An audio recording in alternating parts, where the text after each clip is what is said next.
ونستغفره ونستهديه ونعوذ بالله من شرور أنفسنا ومن سيئات أعمالنا.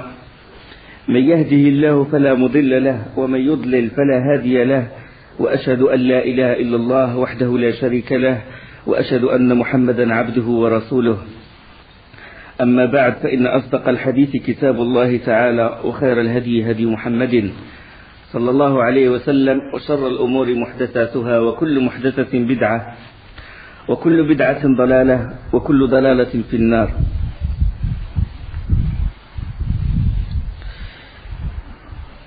On est arrivé à l'intervention de Nu'aym ibn Mas'ud radiyallahu anhu, quand le prophète sallallahu alayhi wa sallam il invoqua Allah subhanahu wa ta'ala pour qu'une issue, pour trouver une issue, pour trouver une solution au problème, au siège des mécréants. Et Allah subhanahu wa ta'ala il exauça le vœu du prophète sallallahu alayhi wa sallam par l'intervention de Nu'aym ibn Mas'ud. Nu'aym ibn Mas'ud, à ce moment-là, s'est converti en islam. Et lui, il était dans le camp des mécréants, c'est-à-dire il était dans le camp de Quraysh. Et il est venu voir le prophète sallallahu alayhi wa sallam et il lui dit: je témoigne, la ilaha illallah, Muhammadur Rasulullah, et personne n'est au courant, sauf Allah, toi et moi. Le clan de Quraysh, il n'est pas au courant de ma conversion. Et le prophète sallallahu alayhi wa sallam, il a dit: si tu parviens à semer le trouble entre les différents, les coalisés, fais-le. Et il lui autorisa de même de mentir pour casser cette alliance, pour défaire cette alliance. Et il est allé voir Bani Qurayda, les juifs de Bani Qurayda, et il leur a dit: les Quraysh, certes, ils s'apprêtent à combattre Mohammed, mais ça fait plusieurs jours maintenant qu'ils l'assiègent, mais sans résultat. En plus, eux, leurs familles sont loin, sont à l'abri. Par contre, vous êtes à Médine et vous vous êtes ralliés à Quraysh et à Ghatafan. Si jamais eux, ils rebroussent chemin, ils vont vous laisser à Médine et vous n'avez aucune résistance contre Mohammed et ses compagnons. D'accord? Il leur a dit ça, il les a mis dans le doute. Et ils lui ont dit: qu'est-ce qu'on va faire? Qu'est-ce qu'on peut faire? Puis il leur a dit: essayez, demandez au moins des garanties pour vous. Demandez 10 des notables de Quraysh et de Ghatafan qui soient avec vous dans votre forteresse. Comme ça, ils ne vont pas s'enfuir. Comme ça, Quraysh ne va pas s'enfuir et il va rester pour combattre Mohammed et ses compagnons. Et ils ont dit: bonne idée. Et en même temps, il est parti dans le camp de Quraysh et il leur a dit: vous me connaissez très bien, je suis l'ennemi de Mohammed. Ils ont dit oui. Il a dit: je suis un ancien allié, un ancien confident, si vous voulez, des juifs de Bani Qurayda. Ils ont dit oui. Il dit: écoutez-moi, mais gardez le secret. C'est que Bani Qurayda, ils ont regretté d'avoir rompu le pacte avec Mohammed. Et qu'est-ce qu'ils ont fait? Pour satisfaire Mohammed, pour remédier à cette violation de pacte, ils ont dit à Mohammed: est-ce que tu acceptes qu'on tue 10 des notables de Quraysh et de Ghatafan et que tu acceptes qu'on renouvelle le pacte? Là, ils ont dit: ce que tu dis est grave, si ça a l'air vrai, alors c'est grave. Et ils ont envoyé Abu Sufyan, il a envoyé Ikrim ibn Abi Jahl, il l'a envoyé chez Bani Qurayda pour leur demander de se préparer au combat demain, le lendemain. Ils ont dit, Bani Qurayda, ils ont répondu: demain c'est sabbat, c'est le samedi, on ne peut pas combattre samedi. Vous êtes au courant de ce qu'Allah a fait des Juifs quand ils ont transgressé le sabbat. Ils ont dit: donc le lendemain on va combattre. Ils ont dit: d'accord, on va combattre, mais à condition que vous nous donniez 10 de vos notables. Vous nous donniez 10 des otages. Comme ça, ils vont combattre avec nous, comme ça on est en sécurité, que vous n'allez pas nous laisser face à face avec Mohammed et ses compagnons. Et nous ne pouvons pas résister contre lui. Alors là, quand il a dit, les chefs, Ka'b ibn Asad, le chef de Bani Qurayda, quand il a dit ceci, Ikrim ibn Abi Jahl, Abu Sufyan, ils ont dit: ah, Nu'aym, il a raison. Qu'ils ont voulu Ils veulent bien tuer 10 de nos notables, et ils veulent nous trahir, etc. Et cette alliance a été défaite grâce à l'intervention d'un seul homme. Un seul homme. Il a dit La ilaha illallah Muhammadur Rasulullah, et regardez ce qu'il a fait. 10 000 combattants parmi les Ratafan et le Quraysh, en plus les combattants de Bani Qurayda. L'intervention d'un seul homme a déjoué tout ce complot-là. Regardez quand l'imam s'illumine dans le cœur du croyant. Maintenant, on est réduit à des chiffres. On s'appelle Mohammed, Omar, mais la foi, elle est vraiment très, très basse. L'alliance entre Quraysh et les tribus de Najd, elle commença à se défaire. Et près d'un mois s'était écoulé. Les chevaux, les chameaux des coalisés commençaient à se dépérir, à mourir chaque jour parce que bon, ils n'ont plus de ravitaillement, ils ne sont pas dans leur demeure, etc.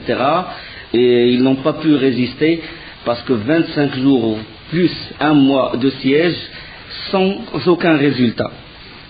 Et alors là, les espoirs de Quraysh, les espoirs que les Quraysh avaient nourris en pensant à Médine, c'était évanoui.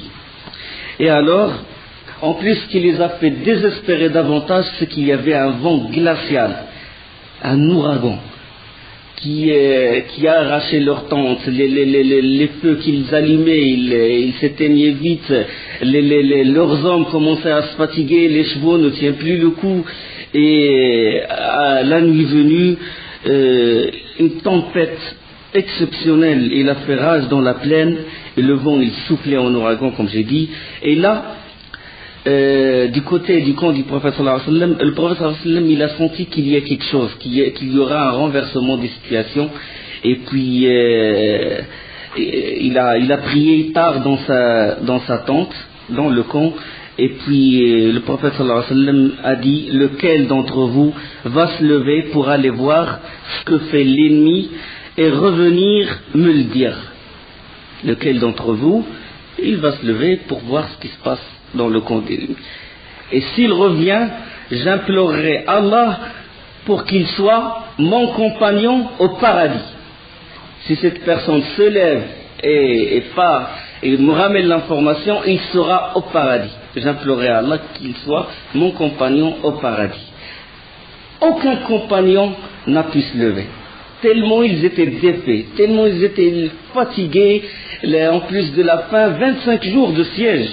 En plus le froid glacial, tout le monde est blotti, les uns sont blottis contre les autres. Hudayfa ibn al-Yaman, il décrit cette nuit, il a dit c'est une nuit exceptionnelle, je n'ai jamais vu une nuit d'une effrayante, et une nuit qui ressemble à cette nuit par le froid, par le vent qui est glacial, et c'est une nuit exceptionnellement obscure.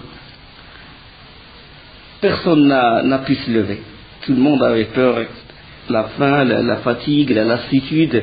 Et le prophète sallallahu alayhi wa sallam, il répéta une deuxième fois. Le hadith, il est rapporté par l'imam Ahmed dans son Musnad. Le volume 5, page 392-393. Et rapporté par Muslim également, et par le Bayhaqi.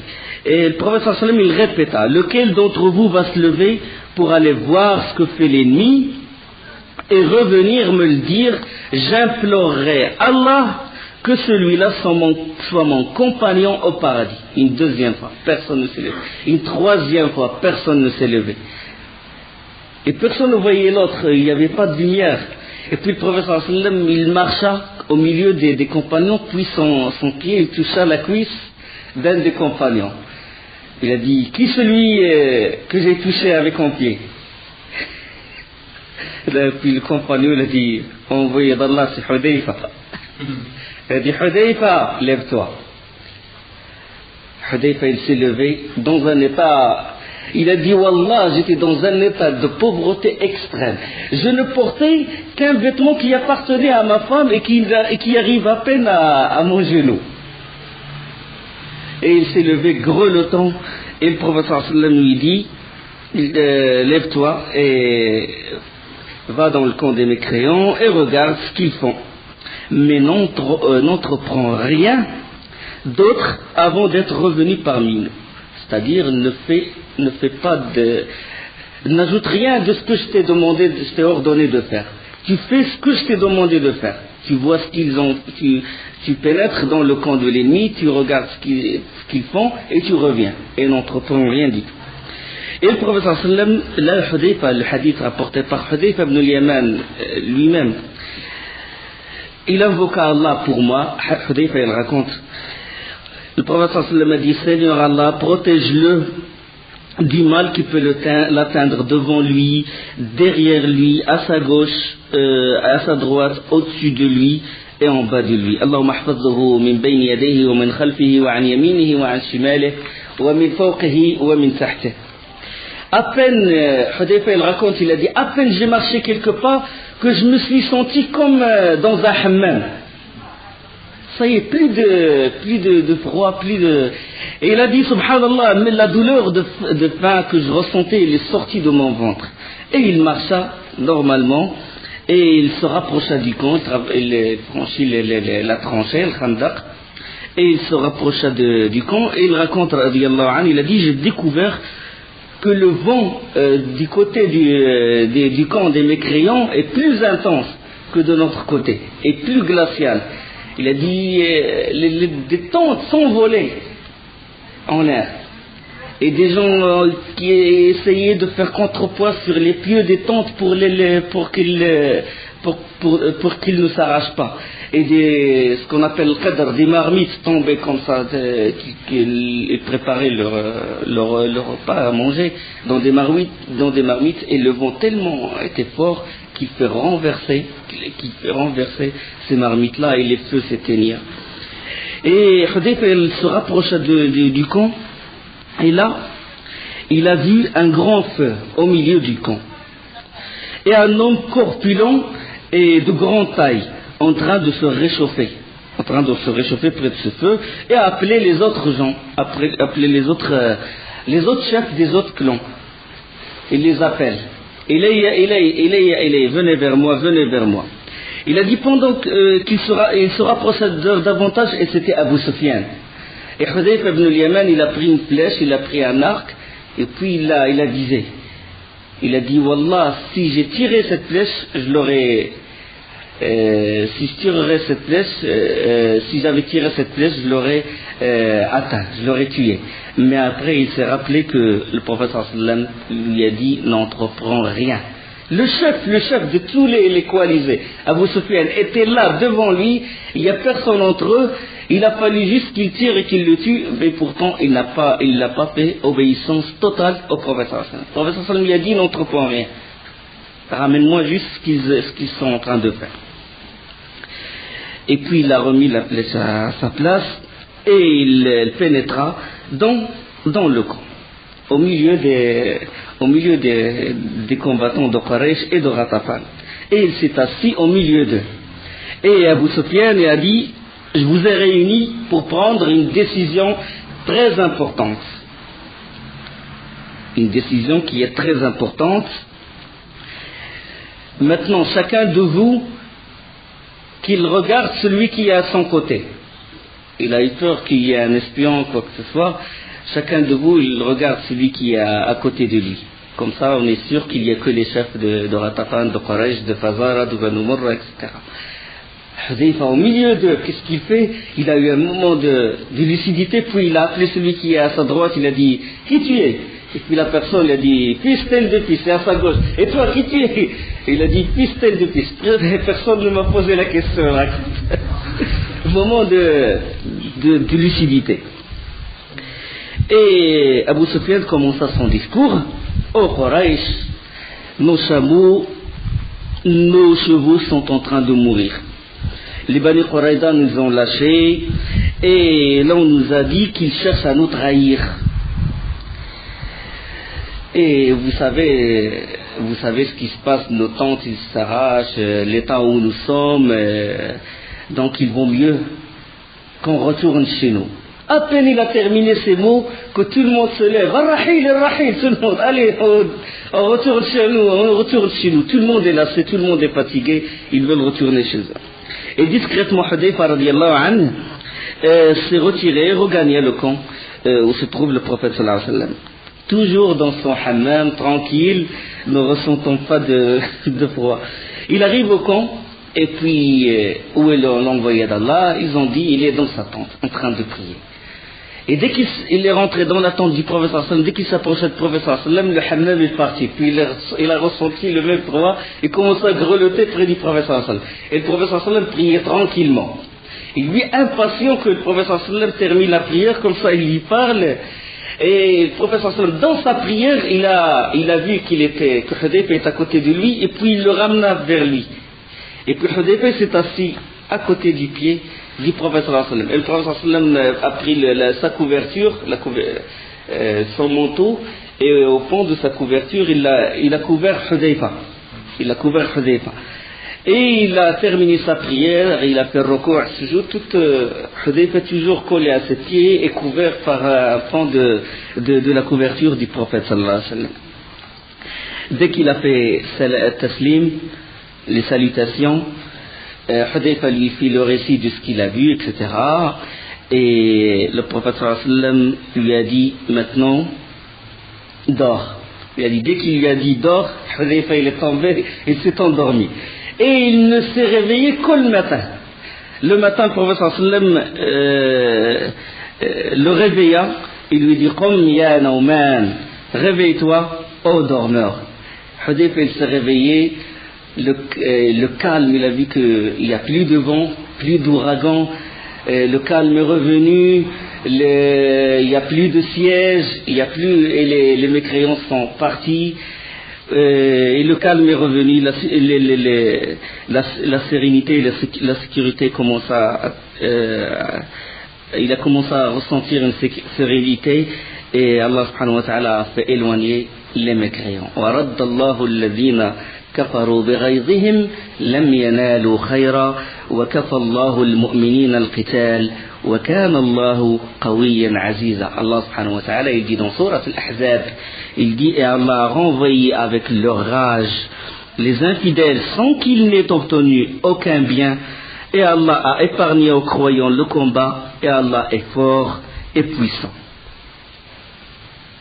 Les Juifs, ils étaient restés dans chez eux, avec leur trahison, c'est qu'ils n'ont connu du prophète sallallahu alayhi wa sallam que fidélité, que sincérité, que bon voisinage, et en plus lui, sallallahu alayhi wa sallam, qui est mentionné dans leur Torah, mentionné dans leurs écritures saintes, et pourtant ils se sont ralliés avec les mouchriquins, les associateurs, les adorateurs d'idoles, les adorateurs de statues, contre l'envoyé d'Allah sallallahu alayhi wa sallam.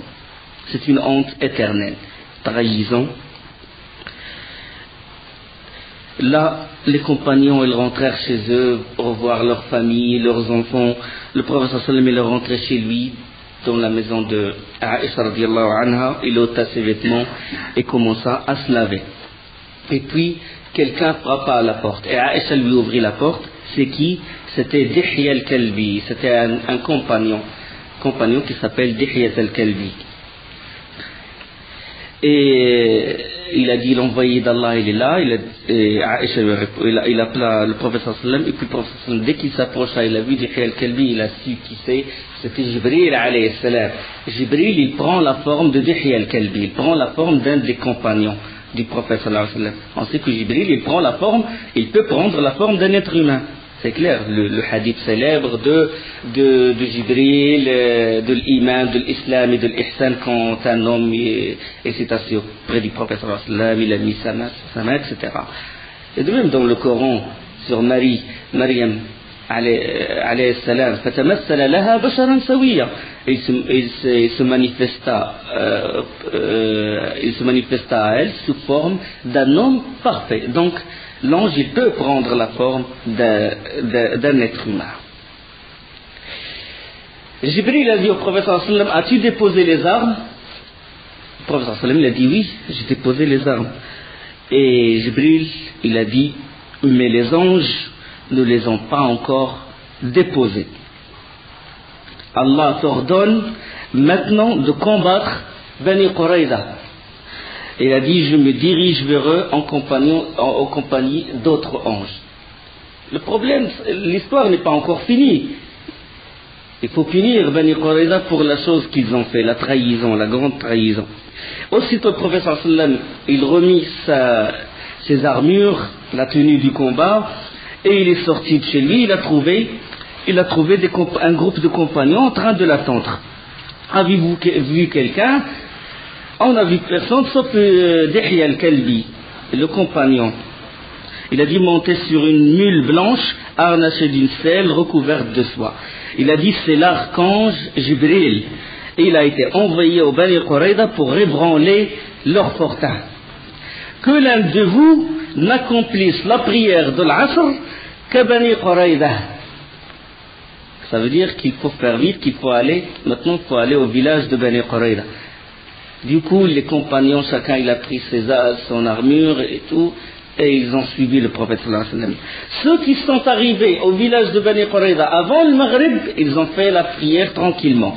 Mais ceux qui l'ont pas atteint, c'est-à-dire ceux où l'heure de l'Asr a sonné au milieu du chemin, les uns ont dit, le prophète sallallahu alayhi wa sallam nous a dit qu'on ne doit faire l'Asr qu'à Bani Quraïda. Nous on applique ce qu'il a dit à la lettre. C'est-à-dire, on ne prie pas maintenant. Même si c'est l'heure de l'Asr, on ne prie pas, on ne fait pas l'Asr maintenant, on le fait qu'au village de Bani Quraïda. Les autres ont dit non. La raison pour laquelle le prophète sallam nous a dit de prier à de ne pas faire la prière de l'Asr qu'à Bani Quraïda, c'était pour nous pousser à nous hâter. Le but c'était qu'on fasse vite. Mais maintenant, l'heure est arrivée, on prie. Vous avez compris? C'est-à-dire les uns ont appliqué ce qu'a dit le prophète sallam à la lettre, et les autres ont dit que le prophète sallam a voulu de nous juste qu'on se hâte. Donc une partie des compagnons ont fait l'Asr à mi-chemin, les autres ne les ont fait qu'à Bani Quraïda après le coucher de soleil. Et le prophète sallam, il a confirmé les uns et il a confirmé les autres. Il n'a pas critiqué ni les uns ni les autres, parce que les deux, leur but c'était quoi? C'était d'obéir à l'envoyé d'Allah. Le prophète sallam s'approcha de leur forteresse, de la forteresse des Juifs. Il les appela, et eux du haut de leur forteresse, ils le regardaient, ils savaient ce qu'ils ont fait. Et le prophète sallallahu alayhi wa sallam commença à les insulter. Et c'était très rare que le prophète sallallahu alayhi wa sallam insultait quelqu'un. Il a dit Ya ikhwat al-qiradata wal-khanazir, aux frères des cochons, aux frères des cochons, aux frères des singes. Et c'était rare que le prophète sallallahu alayhi wa sallam insultait quelqu'un. Il a dit Allah ne vous a-t-il pas humilié et faire mériter son châtiment? Et eux commençaient à crier, oh envoyé d'Allah, oh Abu al-Qasim, jamais tu n'as été déraisonnable, oh Abu al-Qasim, on te connaît, une personne indulgente, etc. Il a dit, vous descendez, et le hadith il est rapporté il est dans Musannaf Abd al-Razzaq, le numéro 9737. Et le prophète sallam l'a dit, vous descendez, vous vous soumettez à mon jugement. Je fais ce que je veux de vous. Trahison. Vous descendez de votre forteresse. Ah, ils ont dit non. Ils commencent à se consulter entre eux. Il a dit si on descend, ils vont nous tuer. Et puis ils commencent à faire des pourparlers avec le prophète sallallahu alayhi wa sallam. Ils ont dit on va faire comme Bani Nadir. On va partir. Laissez-nous partir. On prend nos biens, notre argent, etc. Et on rentre on quitte le village. Il a dit non. Puis ils ont dit oh Mohammed, on va céder nos biens, on va céder nos chameaux, etc., nos champs, et on va partir sans rien. Il a dit non. Vous vous soumettez à mon jugement. Je juge sur vous ce que je veux. Vous vous soumettez à ma sentence.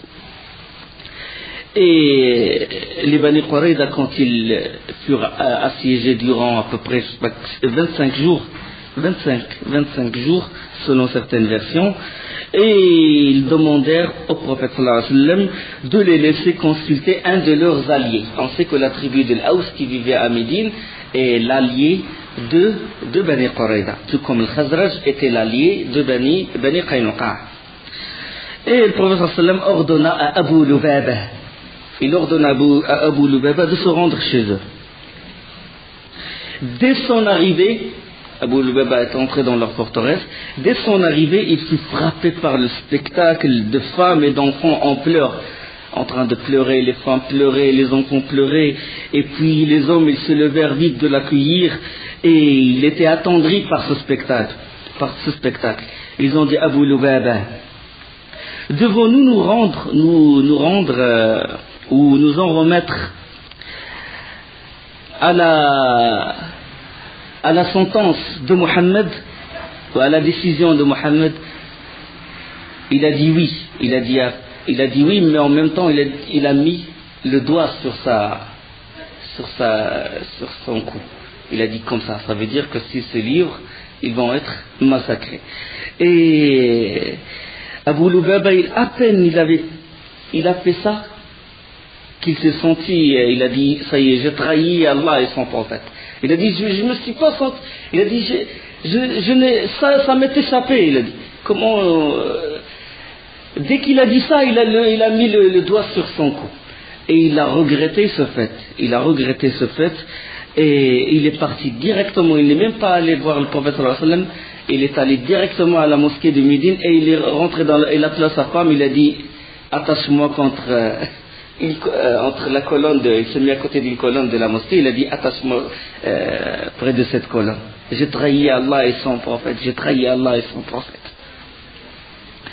Et l'envoyé d'Allah, il l'attendait quand il a su qu'il n'est pas revenu, et quand on lui ramena l'information que Abu Lubaba il a dit ça, le prophète sallallahu alayhi wa sallam il a dit, s'il était venu à moi, j'aurais demandé pardon pour lui, je l'aurais pardonné. Mais puisqu'il a agi de cette façon, je ne suis pas celui qui le relâchera de sa place, jusqu'à ce qu'Allah lui pardonne, jusqu'à ce qu'Allah lui fasse rémission. Il a dit, s'il était venu vers moi directement, je lui aurais pardonné. Et Abu Lubaba est resté attaché à cette colonne de la mosquée. Il a dit jamais je ne trahirai Allah et son envoyé, et jamais je piétinerai une terre, un endroit où j'ai trahi Allah et son messager. C'est pour ça qu'il a quitté directement le village de Bani Qurayza, il est allé directement à Médine. Il a dit, une terre où j'ai trahi Allah et son envoyé, je la piétinerai jamais. Et il resta attaché à la colonne de Médine. Il est resté attaché plusieurs jours. Sa femme, il le délie de ses liens.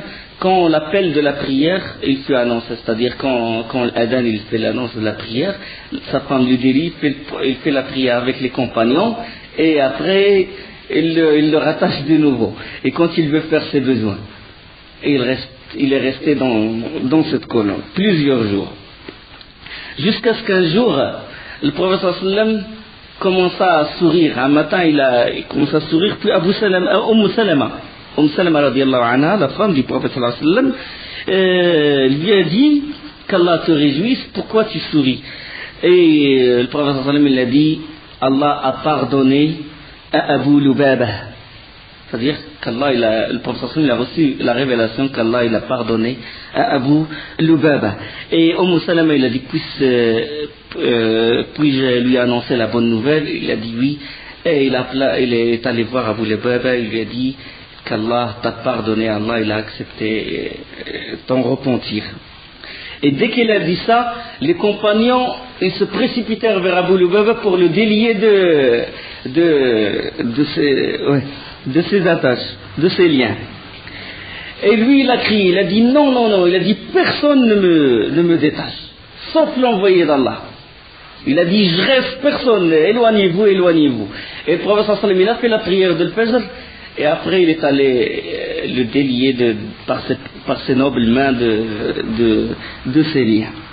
Allah subhanahu wa ta'ala, Ibn Hisham, il rapporte qu'Allah il révèle à son propos dans Surat At-Tawbah وآخرون اعترفوا بذنوبهم خلطوا عملا صالحا وآخر سيئا عسى الله أن يتوب عليهم. D'autres, Allah subhanahu wa ta'ala il révèle à son propos, d'autres ont reconnu leurs péchés, ils ont mêlé de bonnes actions à d'autres mauvaises, il se peut qu'Allah accueille leur repentir, car Allah est pardonneur et miséricordieux.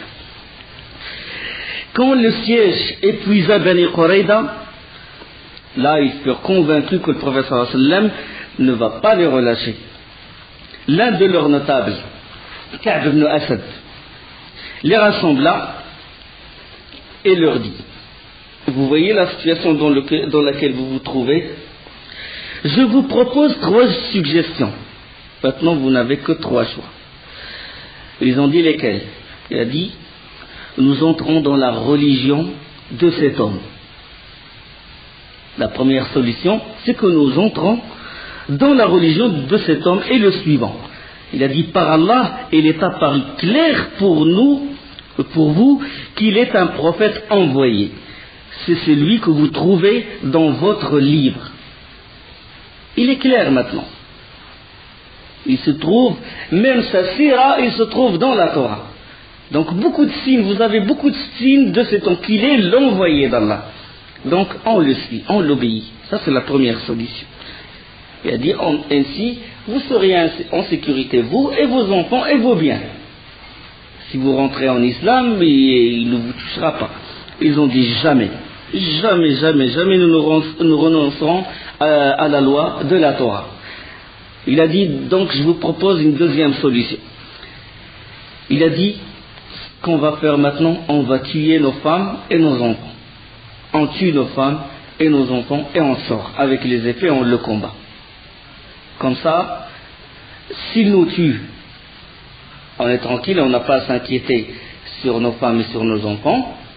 Et si nous, on les combat et qu'on le tue, si nous, on a pris le dessus, on va retrouver d'autres femmes et on va se marier avec d'autres femmes. Ils ont dit: oh, qu'est-ce qu'ils ont fait ces femmes-là, qu'est-ce qu'ils ont fait ces pauvres enfants, et la vie n'aura pas de goût si on les tue. Est-ce qu'il y a une autre solution? Il a dit: d'accord, demain c'est le sabbat, demain c'est le samedi, et les gens, les Mohammed et ses compagnons, ils savent que nous, on n'a pas le droit de combattre le samedi. Donc ils se relâchent. C'est un jour de repos pour eux. C'est un jour de repos pour Mohammed et ses compagnons. Donc nous, qu'est-ce qu'on va faire? Nous, on va transgresser ce samedi et on va les attaquer. Comme ça, on va les surprendre. Et ils ont dit: non, samedi, jamais nos ancêtres n'ont transgressé le samedi, sauf ceux que tu connais le sort. Allah les a transformés en singes, etc. Puis Ka'b ibn Asad, quand il les a vus comme ça, ils n'ont pas voulu prendre une décision. Il a dit: personne d'entre vous n'a fait preuve de résolution. Il a dit: vous n'êtes pas des gens, vous n'êtes pas des vrais hommes. Et là, une nuit, pendant que Muhammad ibn Maslama, l'un des gardiens du prophète sallallahu alayhi wa sallam, parce que la nuit, le prophète sallallahu alayhi wa sallam, il met des gardes, que personne ne s'enfuit de la forteresse. Alors une nuit, Muhammad ibn Maslama radiallahu anhu, un des grands compagnons du prophète sallallahu alayhi wa sallam, Omar ibn Khattab, il dit que lui seul, il vaut 1000 hommes. Muhammad ibn Maslama radiallahu anhu, c'est lui qui occupait le poste de sentinelle cette nuit. Puis un homme est sorti de la forteresse. Il est sorti, puis Muhammad ibn Maslama, il le rattrapa. Et c'était Amr ibn Su'dah al-Quradi, un juif. Il a voulu le tuer, cet homme, il a dit: laisse-moi, emmène-moi vers Mohammed, que je lui parle.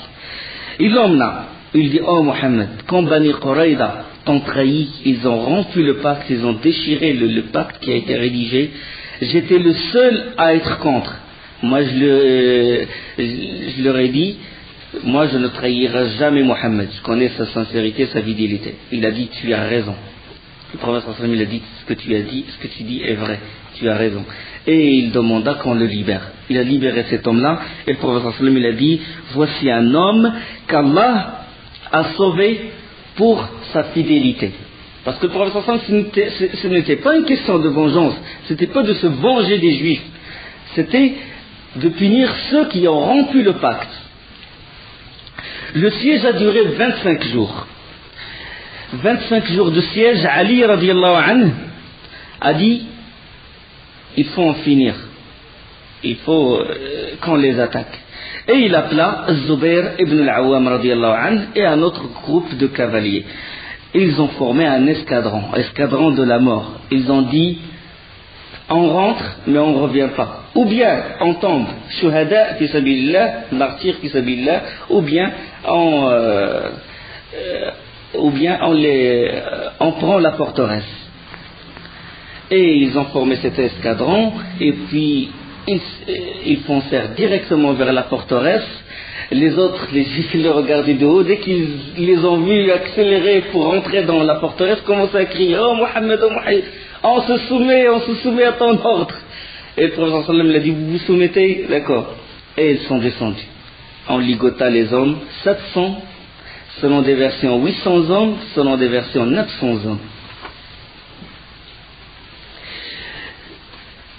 On les ligota, les femmes et les enfants furent mis dans un endroit, et les hommes dans un autre endroit. Et les hommes, les mains liées derrière le dos, un espace, il fut réservé. Et là, les Aous, la tribu de Aous, ils ont dit au prophète sallam, envoyé d'Allah, ceux-là étaient nos alliés. Et tu sais comment tu as traité les Bani Qaynuqa, alliés de nos frères. Certains hommes de Aous, des compagnons, ils ont dit au prophète sallam, traite bien nos confédérés. Tu sais ce que tu as fait de Bani Qaynuqa, les confédérés de Khazraj. On sait que Bani Qaynuqa, c'était la tête des hypocrites, Abdullah ibn Ubay ibn Salul, qui intercéda à leur faveur. Et que le prophète sallam les a libérés. Et là, quand ces personnes-là de la tribu de Aous sont venues voir le prophète sallam, là la situation est différente. Certes, les Bani Qaynuqa, ils ont déshabillé une femme, ils ont tué un compagnon. Les Bani Nadir, ils ont voulu tuer le prophète sallam, ils ont voulu jeter une meule pour le tuer, alors qu'il était assis près de leur maison. Mais la trahison de Bani Qurayza était grave.